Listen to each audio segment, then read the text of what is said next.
이제 뭐 제가 지난번에는 이제 핵과 관련해서 북한이 이제 핵을 보유하게 된 원인과 관련해서 짚어봤기 때문에 뭐 그냥 간단하게 이야기를 합니다.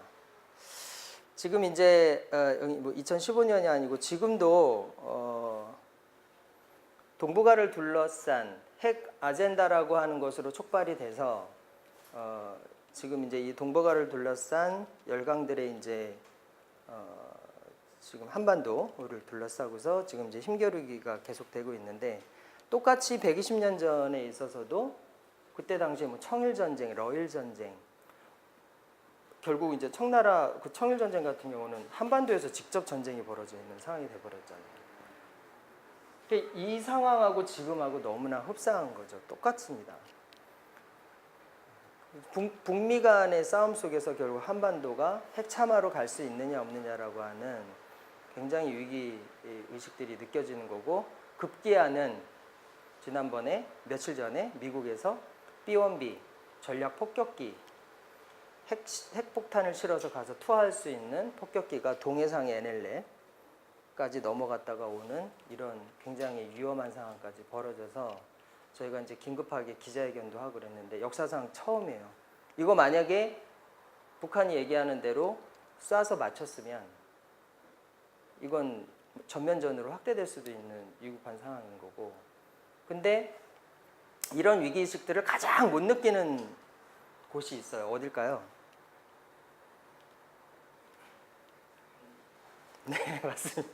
남한만 위기의식이 없어요. 이 남한만 이 지금 핵 문제와 관련해서도 그렇고 위기의식이 별로 없습니다. 아마 지금 이틀 전이었잖아요. 그게 나온 게. 뭐 하셨나 이틀 전에?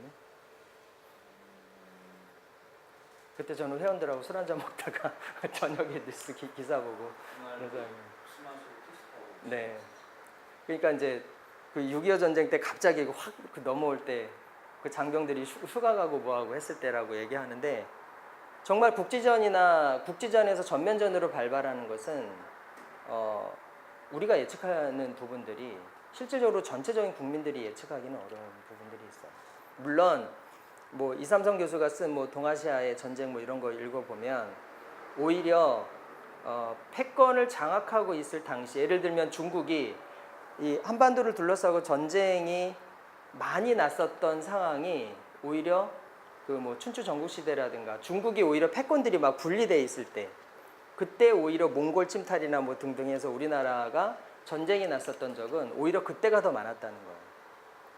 그러니까 오히려 지금은 중국이 제2인자로서의 이 동아시아에서의 패권을 쥐고 있는 상황에서는 전쟁이 일어날 수 있는 상황들이 조금 확률은 좀 적겠지만 어쨌든 우리가 알 수는 없는 거죠. 사실 우리 남한에서는 몰랐잖아요. 북미 간에 물밑 접촉 있는지 하나도 몰랐었거든요. 근데 실제로 지금도 물론 북미 접촉은 하는 것으로 알려져는 있긴 한데 어쨌든 이 핵이라고 하는 문제와 관련해서 우리가 좀 정리를 하고 가지 않으면 안 되는데 오늘 한겨레 신문을 보니까 굉장히 좀 좋은 글이 있어서 여러분들한테 좀 소개를 해드리고 싶었어요. 한반도 핵 문제가 해결이 된다라고 하는 것은 과연 우리한테 어떤 의미가 있는 거냐라고 하는 이야기입니다. 그러니까 단순하게 핵이 있느냐 없느냐라고 하는 지점보다도 전쟁 가능성, 한반도에서만의 전쟁 가능성이 아니고 동북아에 있어서의 평화 체제를 구축한다. 그러니까 체제는 그냥 평화가 오는 게 아니고 시스템화 시킨다는 얘기거든요. 그러니까 한반도에서 전쟁이 없어지는 것은 곧 평화 시스템을 구축한다라고 하는. 그러면 이 동북아의 군사적 긴장을 지금 70년이 넘도록 이어져 왔었던 건 남북한의 문제잖아요. 한반도의 문제였잖아요. 그런 거를 이제 구축하는 과정이다. 그래서 이 전쟁의 위험을도 제거하면서도 동북아에서까지의 평화가 이 한반도의 핵 문제를 해결하는 문제라고 하는 거고 그분이 이제 글을 쓴 것 중에 보니까 핵을 제거한다.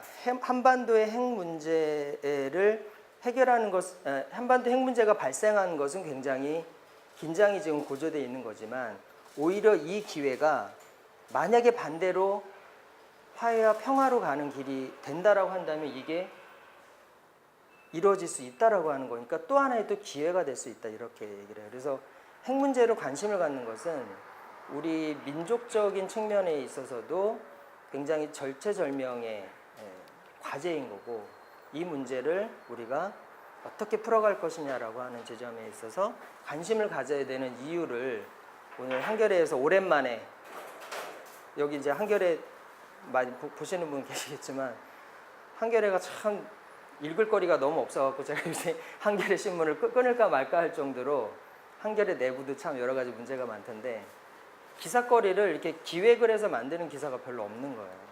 그래서 오늘 좀 괜찮은 기사가 좀 생겨서, 뭐 지난번에 그 김강희 팀장이 이제 쭉 제 이야기 설명했었던 이제 51년도에 핵무기 사용하려고 했었던 상황과 이제 한반도에서의 핵 문제가 이제 어떻게 시작이 됐는가라고 하는 지점들에 대해서 지난번에 이야기들을 좀 했었습니다.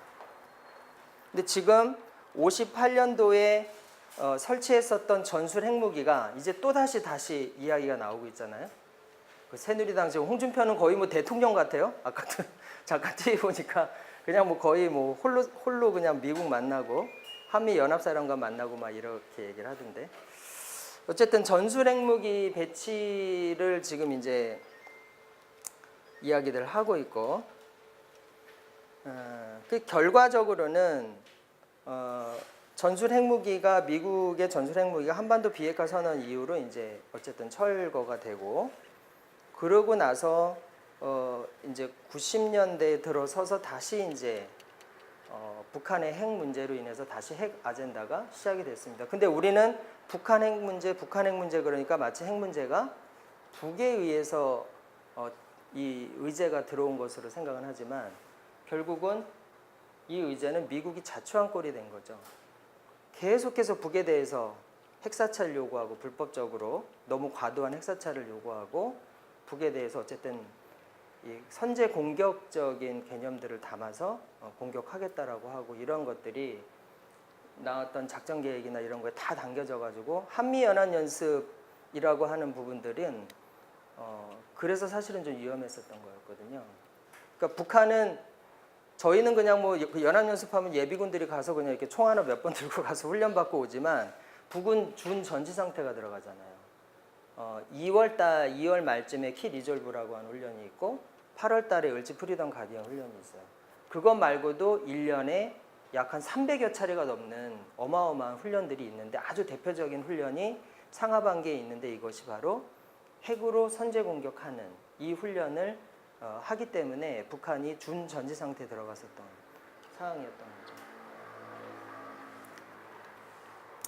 자, 그래서 결국은 지난번에 뭐 나왔듯이 북의 핵과 관련돼서 보유했었던 원인은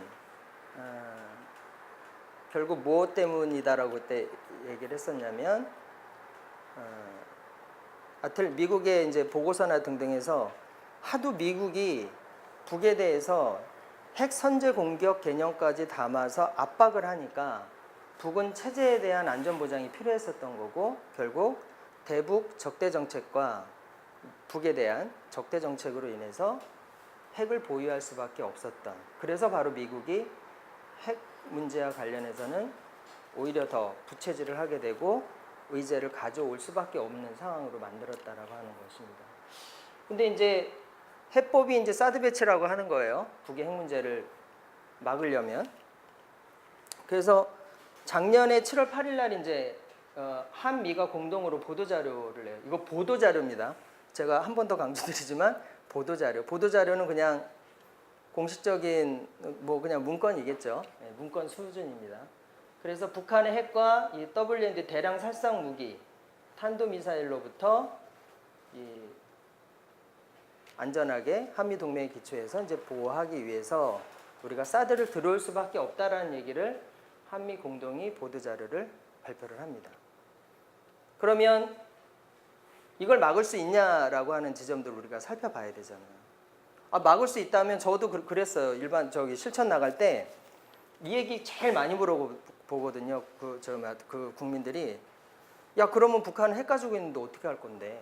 뭘로 막을 건데? 이거라도 들여와야지. 최소한 우리가 설사 그거를 못 맞힌다 하더라도 그 드론은 가지고 와야 우리도 뭘 하나 좀 안전 보험 장치라도 하나 있어야 되는 거 아니에요? 이 얘기 제일 많이 하거든요. 이 문제와 관련해서 북한의 핵과 미사일을 근본적으로 해결할 수 있는 게 사드인가, 요거를 한번 보면 좋을 것 같습니다. 근데 저희는 뭐 사드는 이렇게 생각은 하고 있습니다.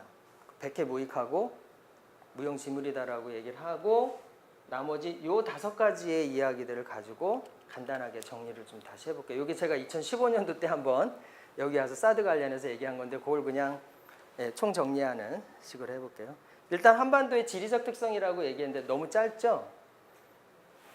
황해도에서 쏘면 서울까지 2분 30초예요. 길어봐야 저쪽 아마 함경도 저쪽쯤에서 쏘면 아마 길어야 5분, 4, 5분 정도밖에 안 걸리거든요. 이거는 사드로 막을 수 없다는 거고, 이건 이미 미 의회 보고서에서도 다 나와 있는 이야기였어요. 그다음에 이제 요즘은 이거는 기본이에요. 이란도 그렇고 전 세계에서 탄도 미사일을 쏠 수 있는 나라는 다 그 탄두 안에 그 제일 머리죠. 그 제일 머리 위가 핵을 실으면 핵탄두가 되는 거고, 그다음 일반 폭약이 되면은 그냥 탄두 미사일이 되는 거예요. 근데 그 안에다가 반드시 디코이라고 그래가지고 가짜 탄두도 같이 이렇게 실어 놓는 거예요. 이 앞에다. 그래서 쭉 나가서 마지막에 이제 1단체 분리되고 2단체 분리돼서 마지막엔 탄두만 날아가잖아요. 그럴 때 탄두만 날아갈 때 쫙 수십 개의 가짜 탄두가 같이 날아가게 돼 있어요. 이 기술은 근데 저도 처음 와 그랬는데 다 가지고 있더라고요. 그냥 탄도미사일 정도 쏠 수 있는 나라는 다 가지고 있더라고요. 이게 사드로는 식별이 불가능하다는 거예요. 레이더 가지고는. 그럼 시간도 짧지. 이거 작동해서 레이더 잡아가지고 쏠 시간도 없고. 그 다음에 이제 이게 공중제비와 나선형인데, 대륙간 탄도미사일이 날아갈 때는 탄두만 날아가요. 그 앞대가리만 날아가요. 근데 보통 지금 이야기되고 있는 IRBM, 뭐 중거리 탄도미사일이라든가 한 3,000km 이내에는 몸통이 그냥 다 같이 날아가는 거예요. 요거만 앞대가리만 쫙 분리돼서 가는 게 아니고. 그러다 보니까 이게 어떻게 되겠어요? 저항에 많이 그냥 대기권 밖으로 나갔다가 다시 대기권 안으로 들어올 때는 저항을 받을 거 아니에요. 그 저항 때문에 이렇게 회전이 되기도 하고, 이렇게 제비처럼 마지막에 떨어질 때는, 그러니까 정확하게 반경 몇 킬로 내 이렇게 되는 거예요. 그러니까 정확하게 맞히는 거는 우리가 순항 미사일이라 그러죠. 앞에다가 컴퓨터 장치처럼 뭐 김정은의 집무실까지 정확하게 F-15K에서 확 쏘면은 쫙 집무실 창문을 붙들어 가지고 맞힐 수 있다라고 하는, 이런 거는 이제 좀 다른 거죠. 근데 이건 핵이잖아요. 앞에 핵이 달려 있다라고 그러면 위에서 터지게 되어 있잖아요. 그러니까 도저히 공중제비와 나선형으로. 근데 사드라고 하는 무기의 특징은 뭐냐면 정확하게 그 앞대가리 탄두를 맞춰야 돼요. 이렇게 해서 몸통 맞히거나 이런 데 날개 맞추거나 이러면 안 터질 거 아니에요. 그래서 여기 앞대가리를 아주 정확하게 맞춰야 되는 거예요. 그래서 어려운 기술입니다. 자, 그 다음에 처음에 국방부가 노동미사일이라고 하는 거를 쐈다라고 하면서 발표한 게 뭐냐면, 노동미사일은 이미 1000km가 넘어가는 거거든요. 근데 이 자식들이 뭐라고 얘기를 하냐면, 북한에서 원래 각도는 45도 각도로 쏘면 되는데 이거를 각도를 높였다는 거예요. 거의 일직선식으로 해가지고 서울을 쏠 수 있다 이런 거죠. 거의 한 1000억 대 되는 그 미사일을, 그 단거리 미사일도 있음에도 불구하고 각도를 높여가지고 쏘면 서울에 떨어질 수 있다, 이 사기를 친 거예요. 그럼 국방부 얘기대로 말에 의해도 각도를 조절하면 얼마든지 사드가 맞힐 수 있는 거는 고도 40에서 140km예요. 거기에서만 맞힐 수 있는 거예요. 그러면 당연히 각도를 조절하면 그 고도를 피해서 갈 수 있다는 얘기가 되는 거죠. 그래서 이걸 회피기동이라고 얘기를 해요. 그 다음에 각도를 조절할 수 있는 방법이, 그것도 뭐가 있을까요? 날아가는 거에서 연료의 양을 조절하면 되잖아요. 그러니까 그런 방식으로 해서 이 회피기동 방식을 가면 사드는 무용지물이 된다는 거죠. 더군다나 최대 2분 동안. 근데 얘네들이 순서가 있어요. 처음에 탐지하고 식별하고 이 시간이 있어요. 이게 최소한 그 장영근 항공대 그 교수라고 그래서 그 사람은 뭐 그냥 진보도 보수도 아니에요. 그냥 학자예요. 그런 시간 다 따져보면요. 이거 마치고 탐지에서부터 마치는 게 최소 5분 이상은 걸리는 거예요. 그게 말이 안 되는 얘기인 거죠. 그 다음에 마지막으로 지난번에 나왔던 아주 그냥 북한은 굉장히 정치적이에요. 그러니까 근데 얘네들은 별로 사드에 대해서 얘기 안 하거든요. 별 상관없으니까. 자기네들 무기, 자기들 맞추는 무기가 아니니까 지금까지 뉴스 기사는 어떤 기사를 봤을 때 북에서 사드에 대해서 이야기하는 거 보셨어요? 다 중국 얘기지? 근데 그냥 보란 듯이 그 다탄두로 그냥 쏴버린 거예요. 그러면 이걸 어떻게 맞히냐? 이건 못 맞히는 거거든요. 걔네들이 단 한국에다가 쏜다는 거를 가정하는 거잖아요. 그러니까 이거는 애초부터 사기였다 이렇게 되는 거고 백해무익한 거다라고 하는 얘기를 하고 있는 거죠. 그 다음에 이제 뭐 미국하고 일본 내에서도 MD 무용론은 이미 익히 나왔었어요. 그 지난번 방공 유도탄 사령부에서 심포지엄 하는데 이제 일본 애가 와가지고 뭐 대량 앞에처럼 대량으로 공격하면 막을 거 없고 요격할 수도 없고 미국의 요격 능력으로도 불가능하다. 근데 오바마도 그랬죠. 뭐 작년에 3천억 달러 지출하고도 미국 본토 방어 실패했다. 그 다음에 팔성 장군 나와가지고 비용 대비 효과 없다. 한국 방어 안 된다. 이런 얘기들 했는데 저희가 사실은 그 얘기는 잘 안 하고 있어요.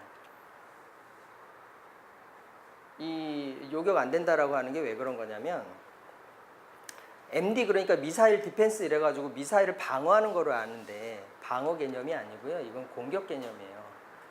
무슨 개념이냐면 그러니까 한미 연합 연습을 할 때 작전 계획에 의해서도 MD의 개념은 일단 상대의 적이라고 생각하는 걸 일단 초토화시켜요. 싸그리 초토화를 시켜요. 그러고도 남는 탄도미사일이 날라올 때 그거를 맞춘다는 개념이기 때문에 그러니까 이거는 MD는 애초부터 공격적 개념인 거예요. 방어적 개념이 아니고. 근데 이제 저희가 이제 그걸 저희 평통사가 이제 국방부하고 해서 여러 차례 외교부도 그렇고 다 확인을 해봤어요. 도대체 법적 근거가 뭐냐? 아까 분명히 제가 그랬죠. 한미가 작년에 7월달에 공동 보도 자료를 냈다 그랬잖아요. 근데 이 자식들이 낸 게 보니까 한미 공동 보도 자료하고 실무단 운영 결과 보고서 2가지밖에 없는 거예요. 근데 이게 무슨 얘기냐면 무기라고 하는 것들을 들여온다라고 할 때 그냥 단순한 무기를 들여올 때는 조약이나 협정이 필요가 없잖아요. 근데 이거는 중국에서도 얘기했지만 전략적 이익을 해치는 거다 이렇게까지 표현할 정도로 주변국들을 러시아도 반대하는 이유가 그런 거였고 단순한 무기 체계가 아니고 동북아의 이 정세를 뒤바꿔 놓을 수 있는 무기라는 거죠. 그러니까 이건 정치적 의미가 굉장히 더 강한 거고 이 동북아의 평화를 해치는 문제이기 때문에 국가 이익에 심대한 타격을 올 수 있는 문제이기 때문에 이것은 국회의 비준을 받아야 되는 사항이고 협정으로 체결해야 되는 별도 협정으로 체결해야 되는 그런 사항입니다. 근데 얘네들이 얘기하는 근거가 바로 한미 상호 방위 조약에 따라서라는 거예요. 한미 상호 방위 조약을 이미 조약을 맺었기 때문에 별도로 맺을 필요 없고 그것에 의한 그 한미 소파가 있기 때문에 무기를 들여오는 데 있어 이미 조약은 다 돼 있다. 할 필요가 없다. 이렇게 된단 말이죠. 그래서 우리는 기지를 제공을 하고 북은 그거를 허여받고 그리고 자기들이 마음대로 할 수 있는 굉장히 불평등한 조약이잖아요. 이게. 그래서 근데 국회에서 입법조사처라고 하는 데서 이야기 나온 것은 조약의 형태로 체결을 해서 그래서 가야 된다라고 하는 국회 동의를 받을 것을 요구한다 이렇게 얘기가 돼 있잖아요. 이건 받아야 되는 상황인 거죠. 국회 입법조사처에 그나마 양심적인 부분들이 있는 거죠. 근데 조약을 체결한 바가 없어요. 구두로 다 한 거야. 구두로.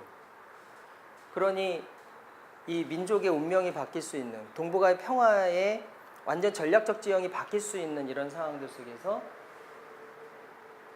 조약으로 체결하지 않고 구두로 그냥 했다라고 하는 이야기가 기가 막힌 거죠. 그 타국 사례들을 좀 확인을 해봤어요. 일본 같은 경우는요, 미일신 안보조약이라 해서 우리나라 한미 상호방위 조약 같은 거예요. 교환 각서 따로 하고요. 장거리 미사일 일본 도입은 양국 합의에 의해서 가야 돼요. 필리핀이요, 장거리 미사일 도입 양국에 다 협정 별도로 맺습니다. 루마니아, 폴란드, 루마니아 같은 경우도 지금 미국에서 MD 이거 지금 다 설치하고 있는 데였거든요. 다 별도로 관련 조약으로 체결을 했어요. 다 조약을 별도로 체결합니다. 우리나라처럼 저렇게 불평등한 한미 상호방위 조약이 있다라고 해서 사드 문제는 그냥 무기 들여오는 거다 이렇게 하는 게 아니라는 거죠. 왜 그럴까요? 유럽 같은 경우는 어떤 특징이 있냐면 생각을 해보세요. 미사일을 쭉 발사를 했는데 맞췄어. 여기 핵무기가 실어져 있었어. 맞췄어. 그러면 루마니아에 떨어지면 핵폭탄이라는 게 루마니아만 딱 피해가 갑니까? 유럽은 다닥다닥 다 붙어 있잖아요. 주변국에 반드시 피해가 오게 돼 있거든요. 그래서 관련 조약 미국한테 기지를 허용하지만 관련 그 조사나 그 안에 들어가서 보는 거나 등등해서 다 별도의 조약을 체결을 해서 합의 사항들을 이끌어내고 미국은 그렇게 해요. 근데 우리나라만 오면 얘네들이 거의 무법천지로 그냥 말로 갖다가 그냥 막 갖다 놓게 이러고 그냥 끝나는, 다 같은 이야기입니다. 시설과 구역에 관한 재협정은 합동위원회를 통해서 양정부가 체결을 해야 돼요. 근데 다 안 했어요. 그래서 불법적이라고 얘기를 하는 겁니다. 근데 이거를 지난번에 서주석 국방부 차관이 성주 소송리의 마을 주민들을 자주 와요. 혼나기도 된통 혼나기도 하고. 근데 서주석 차관이 그때 언론에다가는 비공개로 해달라고 하면서 마을 주민들하고 마을회관 안에서 이야기를 합니다. 이야기를 하는 내용 중에 포착을 해보니까 비밀 합의가 있음을 시사를 해요. 그러니까 한미 상호 방위 조약이나 분명히 박근혜 때 그랬거든요. 없다고. 그리고 할 필요 없다고. 그랬는데 비밀 합의가 있는 것 같고, 근데 마지막 말이 더 가관이죠. 그럼 이걸 파헤쳐야 되잖아요. 적폐니까. 근데 파헤치는 게 아니고 불법이라도 무효하기 어렵다 이렇게 얘기를 합니다. 굉장히 이상하죠.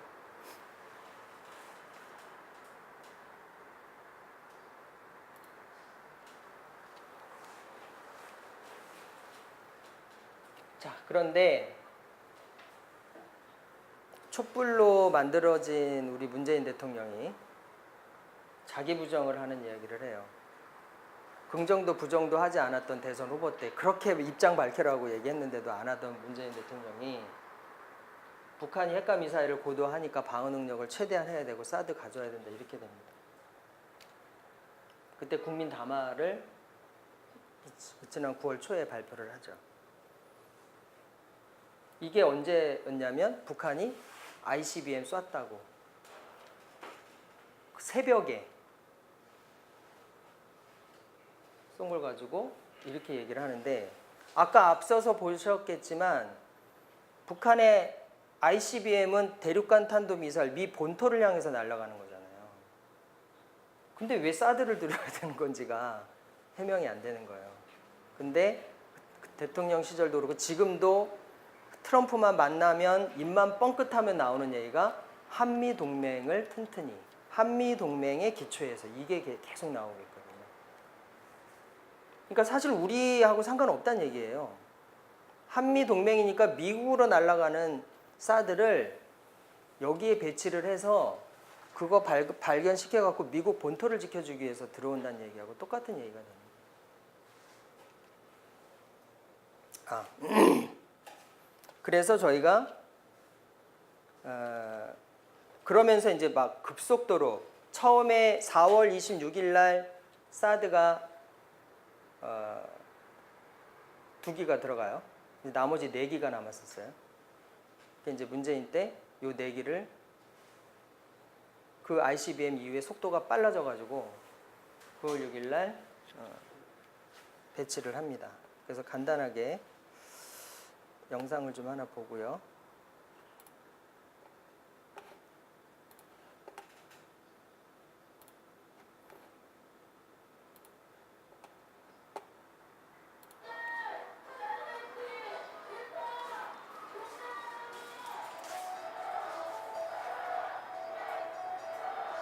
저게 목에다가 사슬을 건 거나 마찬가지. 목내기라 그래서.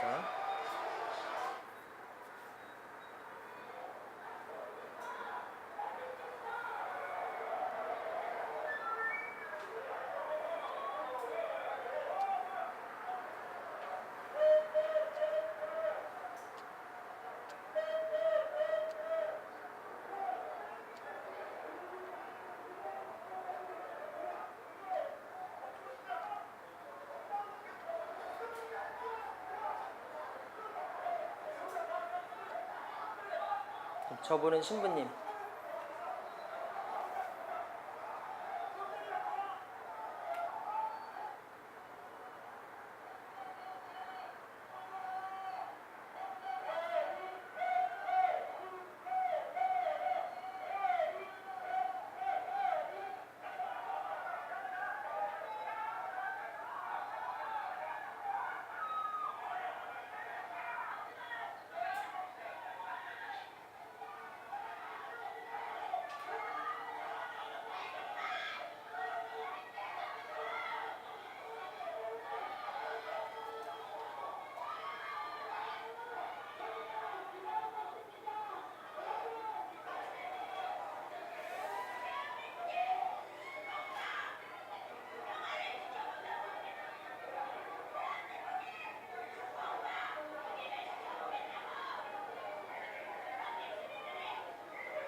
이게 이번에 새로 등장한 종교 케어팀이라고 해서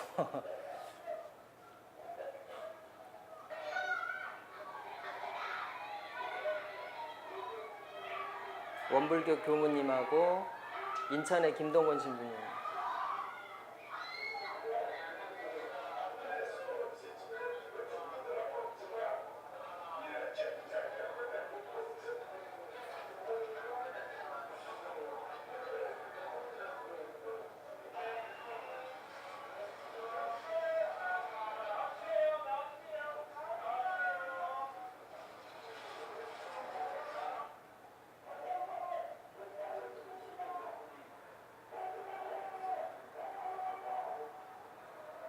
저거는 쇠파이프입니다.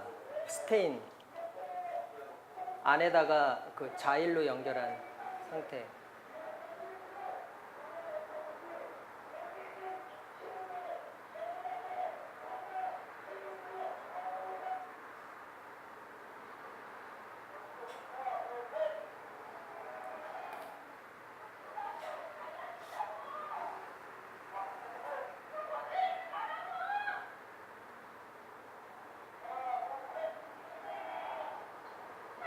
저 경차가 들리더군요. 그냥.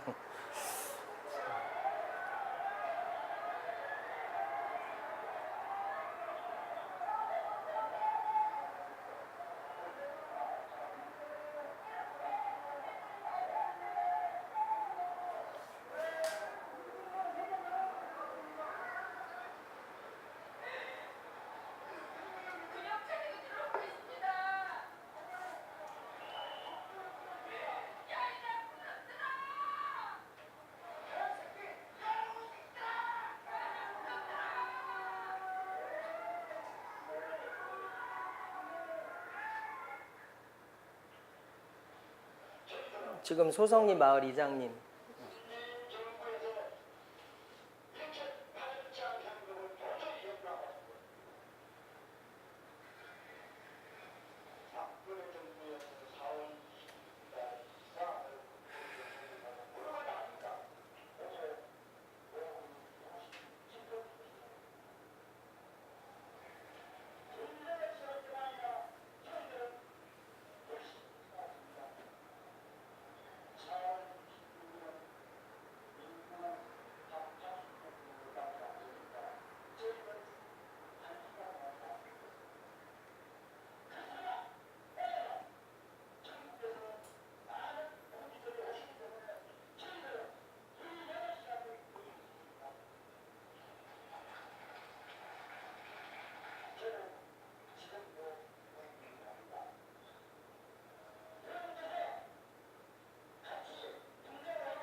네, 이게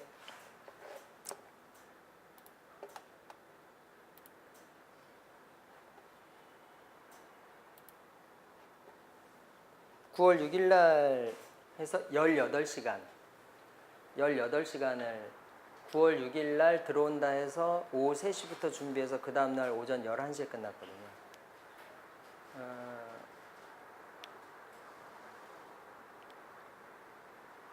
하여튼간 이게 보통 그냥 밤새면 굉장히 힘들잖아요. 아침 11시까지 제가 정신이 또렷또렷해지더라고요. 앞서도 말씀드렸지만 사드는 백해 무익하고 무용지물인 사드를 문재인 정부가 촛불로 탄생한 문재인 정부가 적폐 중에 적폐인 사드를 한미 동맹을 위해서 이 짓을 한 거예요. 내기를 더 반영을 시켜서. 그러니까 어떤 분은 이제 내가 문재인 찍은 거에 대해서 손가락을 자르고 싶다 이렇게 얘기도 하시고. 근데 이 사드가 이제 내기까지가 들어가는데 전 그런 생각도 좀 해봐요. 이거 이렇게 막지 않아도요. 이 문제는 계속 될 수밖에 없는 문제예요. 근데 이것조차도 결국 우리가 공권력 앞에 저걸 막아내지는 못했지만 사실은 이긴 싸움이다 이렇게 저희는 얘기를 하고 있거든요. 정말 주민들 그 다음에 지킴이들, 지킴이라 그러는데 주민들도요. 제가 이제 거기 현장에서 있다가 눈물을 흘린 게 마지막에 이제 주민들이 끌려 나오는 앞부분은 이제 다 지킴이들이 있었고 마지막 부분에 이제 주민들이 있었는데 어떤 분이 그 얘기를 하시는 거예요. 앉았는데 이제 안 끌려 나가려고 이제 스크럼 짜고 앉아 있는데 옆에 있는 주민이 너무 무서웠던 거예요. 나가자고. 그리고 그 바로 왼쪽에 있는 주민도 나가자고. 계속 그랬는데 자기는 도저히 나갈 수가 없어서 내 발로는 도저히 나갈 수가 없었고 경찰한테 끌려서 얘네들이 무슨 감옥소 같은 걸 하나 만들어놨어요. 이제 그쪽에다가 앉아 있는데 눈물이 계속 펑펑 나더라는 거예요. 너무 억울하니까. 이걸 막으려고 1차 때는 기습적으로 들어와가지고 허무하게 그랬지만 그래서 이분이 벌벌 겁이 났는데 다시 또 그 안을 들어간 거예요. 그래서 두 번째 끌려 나오는. 그래서 제가 그분한테 그랬어요. 어머니 진짜 불납이다. 내 몸이 불살라질 거 알면서 다시 끌려 나올 거 알면서 그 안에 그렇게 겁이 났을 텐데 그렇게라도 해서 사드를 막겠다고 들어가시는 이 불나비의 모습을 보면서 그때 이제 많은 사람들이 이제 현장에서 좀 눈물도 흘리고 그랬었는데 이 사드 문제는요. 초반에도 말씀드렸지만 북한의 핵과 미사일을 막기 위해서 들여온 사드라고 하면서 한미가 들어왔던 거예요. 근데 그걸 못 막잖아요. 결국은 국민들의 저항으로 막을 수밖에 없는 우리 소성리 주민들 다 80 넘으신 분들이거든요. 그 처절함은 이 현장의 영상이 오히려 다 못 담을 정도로 당시 상황은 굉장히 좀 처절했었는데, 이 사드 문제는 핵 문제를 풀 수 있는 문제, 우리 한반도의 평화를 가져올 수 있는 가장 최대의 암적인 암덩어리예요. 이거 제거하지 못하면 한반도의 비핵화 문제나 평화협정이 해결될 수가 없어요. 그런 속에서 지금 맡고 있는 우리 민중들의 그런 모습들이 이 평화를 지키겠다라고 하는 부분들이 나중에 분명히 역사에 기록될 것이라고 생각을 하고요. 이후에 이제 저희 걱정을 했어요. 그 아까 이장님 마이크 잡았었던 소성리 이장님 옆에가 임순분 부녀회장님이에요. 전국 그 여성 농민회 회장님도 하시고 이러셨던 분이었는데, 아무도 그 이제 거취를 나중에 다 몰랐는데 여기에서 결국 또 사드 때문에 또 만나, 이게 저 임순분 부녀회장님을 찾게 되는 이런 또 상황이어서 저희도 뭐 그런 분인지는 몰랐죠. 근데 이분이 이제 뭘 걱정을 했냐면 4월 26일 날 1차로 이제 기습적으로 박근혜가 이제 사드 들여놓고 나서 주민들이 이젠 끝난 거 아니냐 굉장히 낙담도 많이 했고 너무 이제 슬퍼가지고 그랬는데, 추가 배치 4기가 들어가고 난 다음에는 이걸 도대체 어떻게 싸워야 되냐 이제 이 고민을 많이 하셨었대요. 근데 임순분 부회장님이 딱 그러시더라고요. 18시간을 싸운 거잖아요, 주민들이. 이 싸움이 오히려 주민들을 더 강하게 만들어줬던 거예요. 그래서 아까 이장님이 그냥 이제 뭐 우리 다시 한번 싸웁시다 이게 아니라 정말 다시 싸우겠다는 각오가 더 높아졌던 거죠, 주민들이. 한편으로는 이제 부회장님도 다행이다 생각하는데, 안타까운 거는 어쨌든 주민들이 9월 6일 날 7일 날 이제 저 들어가고 나서 주민들끼리 눈을 마주치면 눈물이 나는 거예요. 근데 거기 이제 생활하다 보면 지킴이들이 저희 이제 있고 이제 주로 이제 평통사가 많이 가 있는데, 이제 주민들끼리 모여서 그 얘기를 하셨대요. 절대로 우리 지킴이들 앞에서 눈물 보이지 마라. 그 사람들도 애쓰고 하는데 우리 자꾸 눈물 흘리면 약해진다. 이후에 더 싸움 투쟁해 나가려면 절대로 그 사람들 앞에서 눈물 흘리지 말자. 이런 각오도 하셨다는 거예요. 그래서 이후에는 핵심은 이제 들어갔다고 해서 다 되는 게 아니라, 얘네들이 지금도 마을 길을 경찰들이나 이제 그 이후에는 완전히 다 차단을 시켰어요, 우리 주민들이. 그래서 경찰이나 미군이나 군용차량 절대로 못 들어가는 이런 상황이 됐고, 이후에는 이제 요게 핵심입니다. 안에 이제 공사 차량하고 자재 기름, 특히 기름, 이게 전기로만 돌아갈 수 있는 게 아니라 기름이 반드시 필요하거든요. 그래서 뭐 헬기로 지금 날아가요. 마을 안을 저희 막고 있기 때문에. 그래서 이후에 이 기름을 차단하는 이 투쟁을 계속적으로 해 나가야 되는, 사드를 막기 위한 그런 부분과, 그 다음에 지금 북한의 지금 이 뭐 ICBM이니 뭐니 해서 좀 그 여론들이 많이 안 좋아서 사드가 78%더 높아졌어요, 찬성하는 게. 그래서 이제 국민들한테 제대로 된 진실을 알려내야 되는 그런 홍보, 이런 것들을 좀 해 나가야 될 거라고 봐집니다. 자, 나머지 부분은 뭐 그 배경이 되는 거는, 사드라고 하는 것을 왜 저렇게 문재인 대통령도 조차도 적폐라고 얘기하면서 촛불로 당선된 문재인 대통령조차도 어떻게 할 수 없는 한미 동맹을 지키려고만 하는 이런 상황에서 왜 들어오려고 하는 거냐면, 결국은 MD예요. 세계 패권을, 이 미사일 방어망 체제 그 시스템을 구축을 해서 전 세계를 MD 체계로 가져가려고 하는 그 일환 때문에 미국에서 어마어마한 압박들이 들어오는 겁니다. 이 사드 문제.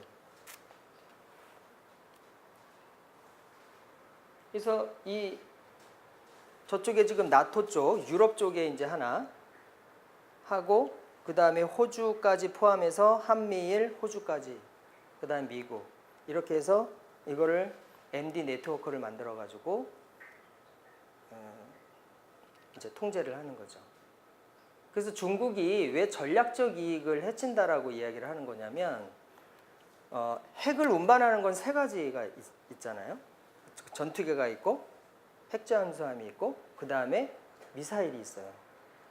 그렇게 해서 세 가지 방법으로 하는데 전투기라든가 핵잠수함 같은 경우는 중국 같은 경우는 핵잠수함 기술이 그렇게 높지 않아요.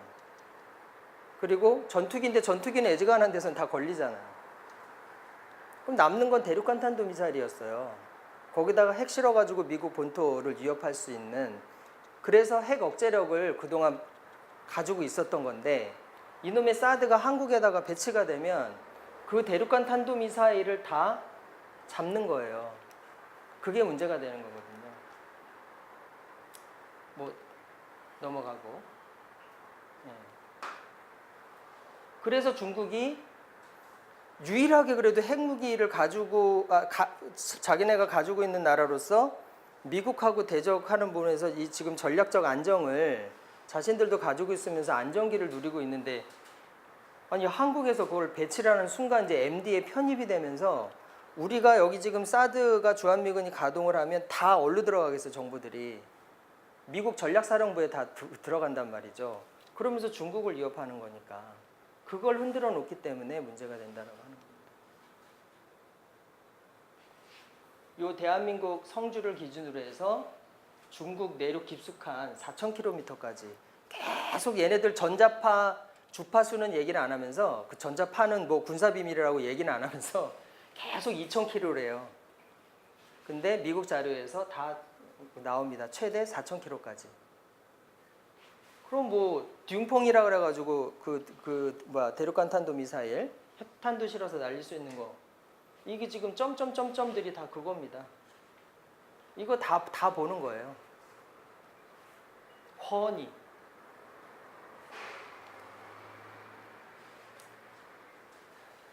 그러다 보니까 이제 국방부 애들이 뭐라고 또 사기를 치냐면 레이더를 북한 방향으로 해놓으면 상관없다 이렇게 얘기를 하는 거예요. 레이더를.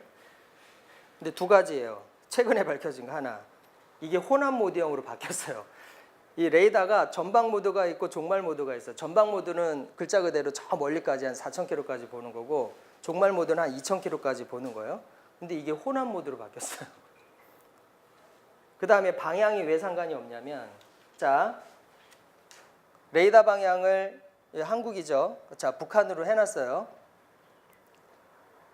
여러분 야구할 때 보면 야구에서 정면으로 날아오는 거가 잘 보여요? 아니면 이렇게 방송에서 딱 보면 옆에서 날아가는 거 보면 더 잘 보여요? 방송 보면 옆으로 날아가는 거 더 잘 보이잖아요. 오히려 더 잘 보이는 거예요. 옆에서 보는 거예요. 북한에서 이걸 쏘면 정면으로 날아오는 거잖아요. 그럼 오히려 잡기가 더 어려운 거죠. 옆으로 날아가는, 중국에서 만약에 미국으로 쏜다라고 하면 옆으로 날아가는 정보가 다 어디로 들어가요? 미국으로 들어가서 더 선명하게 더 잘 보이는 거예요. 어디가 그 뒷고랑지고 어디가 앞고랑지고. 그러니까 요격률을 더 높여준다라고 하는 거죠. 그래서 국방부가 얘기하는 전방 모드로 논다 그래도 다 사기다. 그 다음에 아까 말씀드린 대로 처음에는 어떻게 거짓말했냐면 북한 방향으로 해놓으면 요거를 다시 중국 방향으로 틀으려면 8시간이 걸린다 그랬어요. 근데 아까 말씀드린 대로 혼합으로 바뀌는데 뭐 이거 소프트웨어만 바꾸면 여기까지 다 할 수 있는 건데 아무 의미가 없는 그런 거짓말들을 하는 거고. 그래서 중국의 ICBM을 무력화시킨다라고 하는, 이게 지금 중국의 어떤 그 박사가 이제 논문으로 해서 제출한 그런 논문의 하나의 그림만 갖다 보여준 그들인 겁니다. 뭐 이미 미국 의회 보고서에서 2015년도에 한국에는 별 혜택이 없다 이렇게 지금 이야기를 다 한 겁니다. 미국의 자료 다 나온 거고 다 한 거예요. 그럼에도 불구하고 한미 동맹의 기초에서, 그 다음에 미국과 일본으로 날아가는 미사일을 막아주기 위해서 지금 중국하고 관계에서 엄청난 지금 데미지를 입으면서도 불구하고 이 사드를 들어온다라고 하는 것이 이런 뭐 반격 10책 해갖고, 이미 중국은 가장 먼저 그거 발표했잖아요. 성주를 가장 먼저 핵공격으로 하겠다. 그래서 시뮬레이션까지 다 했습니다. 여기가 성주예요, 성주. 그런 정도로 중국은 전략적 이익을 해친다는 계속 강도 높게 반대를 해왔던 이유가 바로 이런 거죠. 이제는 일본 놈들이 우리를 한반도를 발을 딛고 만주를 향해서 갔던 것처럼 이제는 뭐 똑같습니다. 미국하고 일본을 방어하기 위해서 우리는 내주는 거예요. 뭐 중국을 막는 것에 우리가 방패막이가 되는 거예요.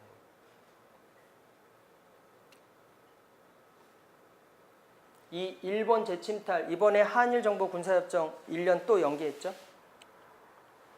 그 정보협정 맺었는데 그 정보라고 하는 부분에서 가장 핵심적인 게 뭐냐면 우리 사드 여기 지금 미국에서 가지고 있는 이런 모든 정보들이 있잖아요. 이게 일본으로도 같이 가는 거예요. 일본 놈들이 다시 들어올 수 있는 발판이 바로 이거죠. 왜 그러냐면 한미일 합동 군사훈련을 하거든요. 지금 뭐 공개적으로 많이는 안 하는데 몇 번 나왔어요. 거기서 얘기하는 게 바로 탄도미사일과 관련해서 같이 공동 대응하는 훈련이에요. 일본 놈들하고.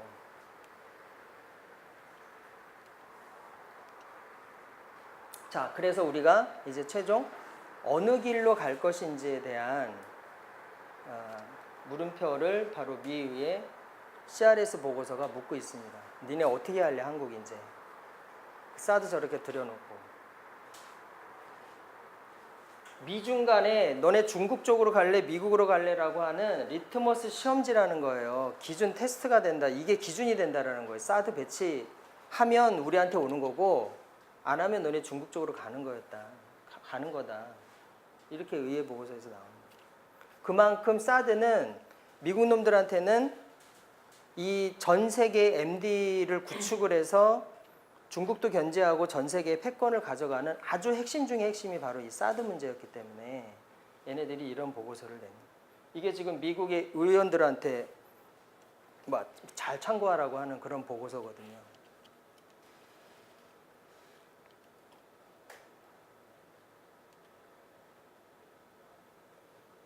자, 이런 정도로 가고 있는데 심각하게 지금 상황이 가고 있는데 이제 한미일 동맹으로 가는 거는 이제 시간 문제입니다. 일본 놈들하고도 이제 동맹을 군사적인 동맹을 맺어야 돼요. 물품 상호 그 교환하는 이 정보 그 협정만 맺으면 한일 군사정보보호협정을 맺었으니까 두 가지만 맺으면 사실은 끝나요. 한국하고 일본하고도 이제 동맹을 맺어야 되는 상황이 되는 거예요. 위안부 문제 지금 아직도 못 풀고 있잖아요. 다 묻힐 겁니다 아마 일본 놈들한테. 그런 차원에서 황교안이가 뭐라 그랬냐면 일본 입국 허용한다. 일본 군대 한국에 들여오는 거 허용한다라고 얘기를 했어요. 근데 문재인이 또 뭐라 그러냐면 지난번에 러시아 갔었잖아요. 동방에서 포럼에서 일본을 지나치게 자극한다라고 하면서 안중근 사례를 뺍니다. 이 연설문에서. 왜 뺐을까요? 북핵 문제 해결을 위해서 대일 협력 관계를 위해서. 이거 중앙일보에서 나온 거예요. 요즘은 중앙일보가 더 읽을 거리가 더 많아. 위안부 합의 문서 비공개 결정을 해요. 이게 왜 그러겠어요? 처음에 위안부 문제를 가지고 미국의 그 셔넌인가요? 웬디 셔먼이라고 하는 미 국무부 차관이 그때 뭐라 그랬냐면 박근혜 시절 때 그 값싼 민족주의 가지고 민족주의를 이용해서 그 박수 받으려고 하지 마라 이 얘기를 했는데 그 의미가 뭐였냐면 한일 관계 역사 문제 때문에 이게 도대체가 한미일 동맹이 안 되오는 거예요 자꾸. 한일 간의 역사 문제가 풀려가지고 이게 빨리 동맹을 맺어야 되는데 이게 지금 안 되고 있는 거죠. 그러니까 이제 빨리 역사 문제 빨리 청산하라고 했었던 거예요. 그 다음에 위안부 합의하고 막 급속도로 간 거거든요. 문제가 있죠. 근데 이게 바로 한미일 삼각동맹을 완성하는 데 있어서 역사 문제가 걸림돌이 되니까 그걸 갔던 거고 한미일 삼각동맹의 접착제 역할을 하는 게 바로 사드예요. 이 사드가 한미일 간의 정보들을 다 서로 공유를 하잖아요. 그래서 만약에 지금 남중국해 문제 심각하잖아요. 거기도. 남중국해 문제가 나오면 우린 중국하고 문제에서 개입하면 안 되죠. 우린 자동으로 개입하게 돼 있어요. 한미일 삼각동맹이 되면 왜? 사드가 있잖아요. 이제 일본 놈들하고 같이 작전하고 그래서 중국을 대항해서 북한을 대항해서 일본 놈들하고 같이 손잡고 전쟁을 하는 상황이 돼버리는 거예요. 이게 지금 문재인 대통령의 대일관이라고 하는 거에서 지금 개탄을 금할 수가 없는데 이거를 어디에서 강의를 했더니 문재인 대통령이 이제 지지하는 사람들이 나중에 와서 이거는 좀 뺐으면 좋겠다 이렇게 얘기를 할 정도로 이건 객관 사실이고 문재인 대통령이 비판받아야 될 거는 비판받아야 되겠죠. 그래야 촛불이 만들어 놓은 대통령이 성공하는 대통령으로 갈 거 아니에요. 비판을 무서워하면 안 되잖아요. 김영삼 대통령 전 대통령도 동맹보다 오히려 민족, 어떤 이념이나 어떤 사상보다도 민족이 더 우선시돼야 된다는 얘기를 할 정도로 되는데 한미 동맹을 가장 우선시해 놓으면서 지금 문재인 대통령이 일본하고의 관계 문제도 일본을 너무 지나치게 하면 안 된다라고 하면서 안중근 의사 이야기도 뺄 정도가 된다면 이건 정말 동맹이라고 하는 거는 적이 필요한 거잖아요. 동맹은 잠재적 전쟁 공동체예요. 하나의 적을 설정해 놓고 그 적을 무찌르기 위해서 맺는 게 군사 동맹이란 말이죠. 동맹의 정의가 그렇습니다.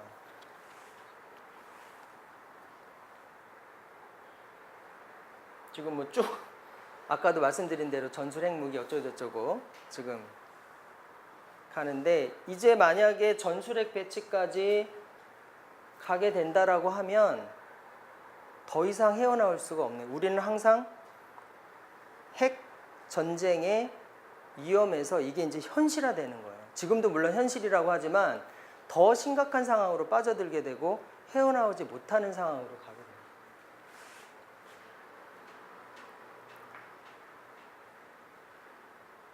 이게 지금 홍준표 뭐 등등해서 계속 미국 날아가서 한반도에 전술핵 무기 배치하자라고 얘기하는데 만약에 배치하면 어떻게 될까요? 그러면 북에 핵 폐기하라는 얘기를 못 하겠죠. 그럼 같이 있게 되는 거잖아요. 일본 애들 가만히 있겠어요? 전술핵 배치되면? 지금 그 가지고 있는 플루토늄 양만 가지고도 몇천 개를 만들 수 있다라고 얘기를 하는데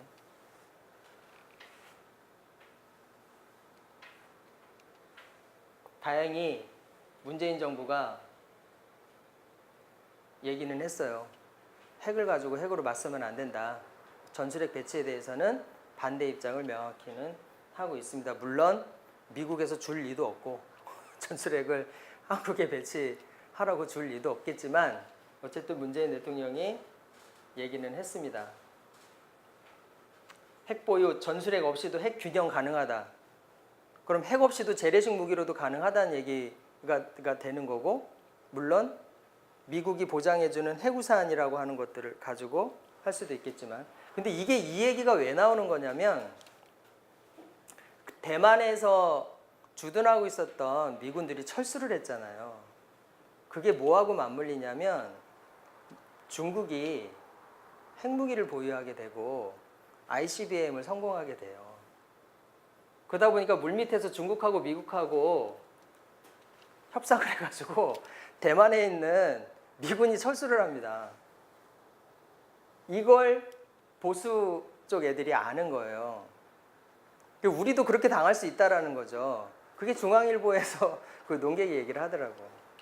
그래서 아니 얘네들이 왜 자꾸 전술핵 배치하고 막 이러라고 하나 그랬더니 미군을 어쨌든 바지가랑이를 어쨌든 붙잡아서 여기 한반도에 계속 주둔을 시키려면 자꾸 이 짓을 하는 거예요. 전술핵 배치해야 된다. 미군 나가면 안 된다. 계속 이 얘기를 하는 건데 대만에서 미군이 철수했었던 사례에서처럼 미군은 철저하게 자신들의 국익에 따라서 주한미군을 철수하냐 마냐의 판단을 하지 절대로 한국에 있는 보수 정권이 불쌍해서 남아있거나 한국의 국가 안보에 도움이 된다라고 생각해서 남는 이 사례는 미군은 없습니다. 철저하게 자신들의 국가 이익에 부합돼서 하는 거예요. 그러다 보니까 중국이나 그 중국하고 대만도 그랬던 거잖아요. 원래 그 중국 그러면 옛날에는 어디였죠? 대만이었어요. 중국 지금의 중국은 중공 그랬잖아요. 중국이라고 안 했어요. 대만이 그 장개석이가 중국에서 쫓겨나면서 대만에 있으면서 거기를 미국에서는 공식 중국이라고 인정을 한 거란 말이죠. 근데 대만에서 미군도 철수시켜 그 다음에 중국을 상임이사국으로까지 미국이 인정을 해버리니까 대만이 완전 이제 벙찐 거죠. 그 뒤통수 맞았다 이렇게 얘기를 하면서 한국도 지금 비슷한 상황이 될 수 있다는 거예요. 북한이 핵실험 성공했죠. ICBM 가지고 있죠. 중국하고 대만 상황하고 너무 비슷하잖아요. 그럼 남는 건 주한미군 철수하고 이렇게 가져가 버릴까 봐 지금 한미동맹을 기초해서 간다라고 하는 이 세력들이 그런 역사적인 사례로 인해서 뭐 핵대결의 후과는 당연하겠죠. 이 정전 상태, 평화 상태 이거는 꿈도 꾸지 말아야 됩니다. 핵 문제가 없어지지 않는 이상 절대로 한반도의 평화는 오지 않을 거고 중국하고 관계, 러시아하고 관계 계속 더 멀어질 거예요. 그 핵심이 바로 사드가 있다라고 하는 거. 그러니까 결국 사드를 철거시키지 않으면 이 문제들이 해결될 수가 없어요. 자, 그럼 이제 마지막으로 한 10분 내에 정리를 하도록 하겠습니다. 오늘의 마지막 비법. 이 문제를 해결할 수 있는 방법이 뭐냐? 이 답답한 동북아의 정세, 한반도의 정세, 핵으로 빚어진 이 핵 아젠다를 가지고 해결하지 않으면 한반도의 평화는 없다라고 하고 우리는 맨날 핵을 이고 살고 안고 살고 해야 되는 이 지점들에 대한 해법은 결국 평화협정이다. 남한에서 얘기하는 통일에서 나온 건 전쟁 종결, 평화 회복, 교전 당사국 간에 체결하는 거예요. 북한에서도 군사행동 중지, 평화상태 회복. 이게 평화협정의 정의입니다. 근데 협정이잖아요. 그러면 국가 간에 국제법적으로 인정받을 수 있는 거고 그걸 하자는 거죠. 지금 뭐 예를 들어서 6.15 선언, 14남북 공동선언 이거잖아요. 물론 선언도 대통령과 대통령 양국 간에 만나가지고 합의를 한 거니까 국가와 국가 간에 합의한 거지만 국제법적인 효력은 없는 거죠. 이건 협정으로 맺자는 거예요. 그래서 체제를 시스템을 갖추려면 협정으로 가야 되는 거죠. 그래서 지난 시간에도 얘기했지만 정전협정 60항에 보면 1953년도 7월 27일에 합의했던 정전협정에 보면 3개월 내에 정치회담하고 모든 외국 군대 철수하고 근데 그때 유엔에서 들어온 데가 다 60몇 년도에 이제 다 철수했잖아요. 남는 건 어디죠? 주한미군밖에 없습니다. 지금은. 그리고 한국 문제의 평화적 해결을 하자라고 하는 것이 바로 평화협정을 체결하자라고 하는 거였어요. 그래서 회담도 했고 그 제네바 회담도 하고 그러다가 지금까지 53년이니까 거의 60년을 넘게 온 거죠. 이런 노력들을 합니다. 제네바에서 사자회담, 북미 공동커뮤니케 이게 지금 다 어떤 얘기를 하는 거냐면 평화협정으로 바꾸는 회담들을 줄기차게 그래도 굵직하게 해요. 여기 지금 2007년 마지막인데 14선언 할 때가 평화체제로 전환하자라고 하는 얘기를 하면서 최초로 이 남북 간에 합의된 부분들은 바로 이겁니다.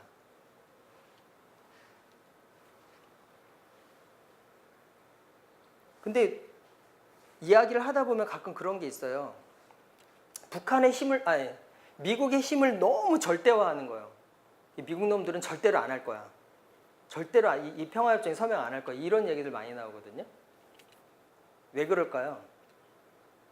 워낙 그 미국한테 속고 살아온 것도 많고 당한 것도 많고 사실 이라크 침략한 것도 그거잖아요. 북한이 화들짝 놀래가지고 그 다음에 이제 막 또 핵 만들기 시작한 게 이라크전이었잖아요.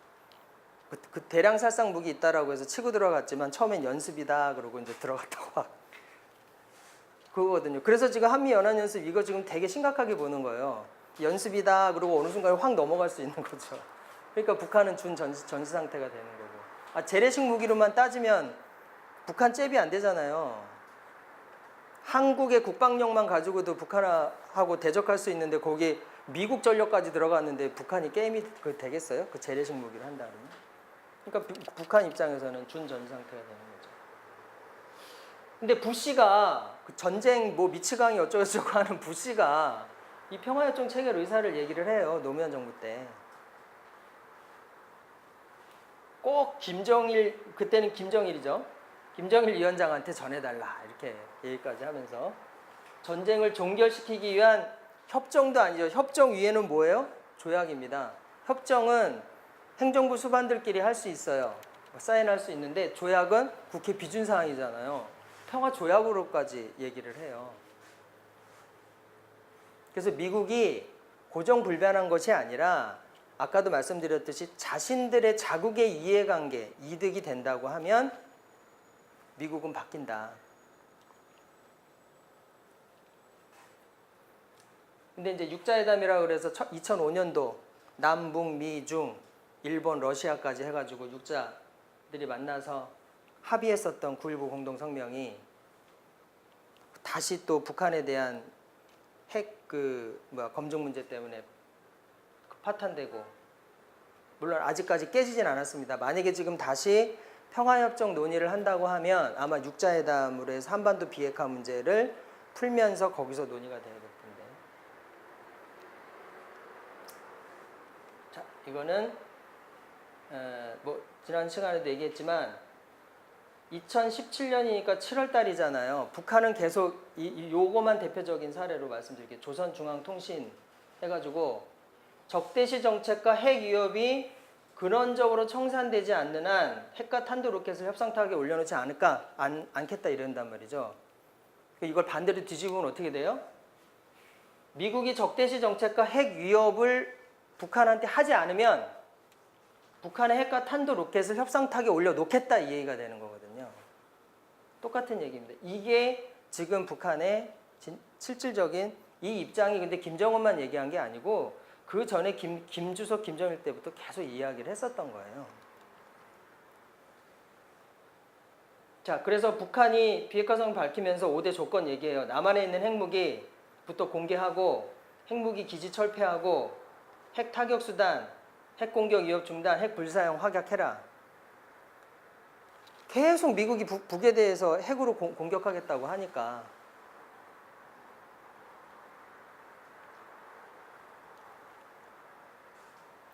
그래서 지금 한반도의 비핵화와 그러면 첫 발을 그럼 뭘로 띄어야 되냐. 어쨌든 이거 해결의 실마리를 찾아야 될 거 아니에요. 무조건 다 없애고 뭐하고 이렇게 가는 것보다 북한이 대화 조건을 얘기를 했어요. 핵과 미사일 실험 동결 조건을 논의할 뜻이 있다. 뭐냐? 한미연합연습 대규모 군사훈련 완전하게 중단하면 핵미사일 시험을 잠정적으로 중단하겠다. 핵은 시험하지 않으면 절대로 안 되잖아요. 물론 요즘에 CTBT라 그래가지고 컴퓨터로 해가지고 핵실험하는 거가 있긴 하죠.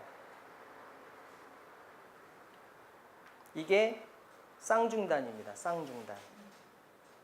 한미는 연합연습 중단하고 자신들은 핵과 핵실험과 그 미사일 시험을 중단하겠다라고 합니다. 중국도 똑같아요.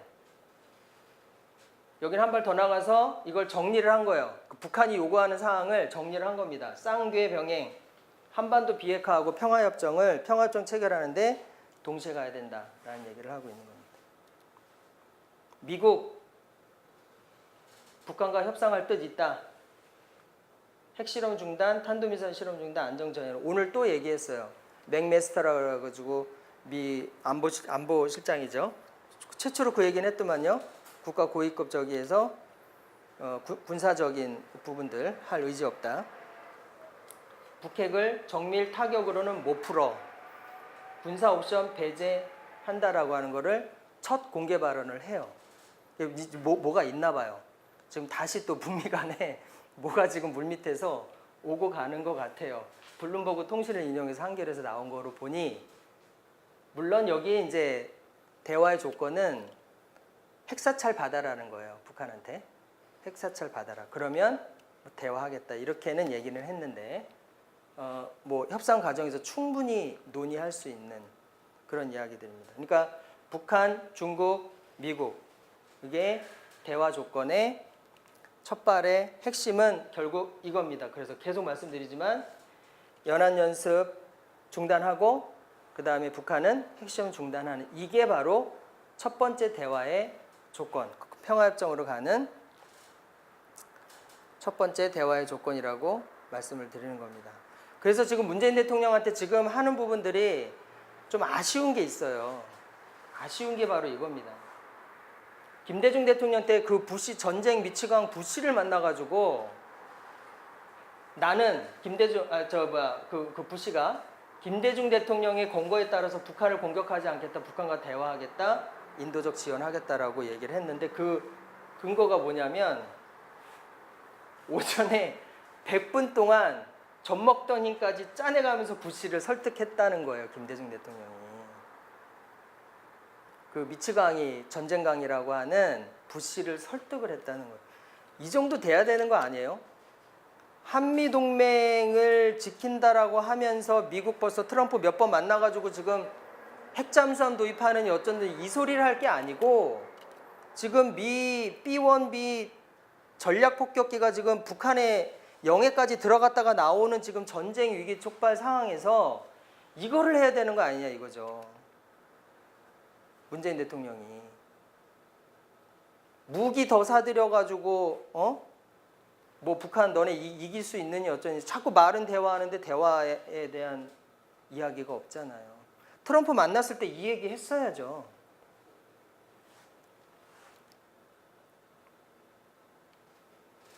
그래서 다시 한번 말씀드리지만 문재인 대통령이 지금이라도 어쨌든 이 지금 올바른 비판적인 이야기를 듣고 가셔야 되는 것은 이제 올해는 이제 큰 훈련들은 끝났어요. 이제 금방이죠. 이제 9월 달 다 갔으니까 10월, 11월, 12월, 1월, 2월 5개월 남았습니다. 내년 2월 달에 대규모 키 리졸브 독수리 훈련이 또 예정돼 있어요. 북한에서 준전시 상태라고 하는 오히려 8월 달에 하는 을지 프리덤 가디언 훈련이라고 하는 것보다도 북한에서 더 위험하게 생각하는 게 2월 달에 벌어지는 키 리졸브 훈련이라고 그래요. 그거는 지난번에 저도 그 신문에서 보니까 탈북자가 얘기하더라고요. 2월 달은 아주 초비상이래요. 그 5개월 동안 문재인 대통령이 지금 시간이 어쨌든 있으니까 트럼프 아까 김대중 대통령이 얘기했던 것처럼 젖 먹던 힘까지 다해서 가서 설득했던 것처럼 부시를 설득했던 것처럼 트럼프 설득해서 쌍중단하고 북한 핵 동결시키고 그 다음에 평화협정으로 가자라는 얘기를 강력하게 해야 된다고 봅니다. 그것이 바로 북한의 핵 문제를 풀고 한반도의 평화협정으로 가는 그 첫 출발이고 단추라고 볼 수 있습니다. 네, 그럼 여기서 마치겠습니다.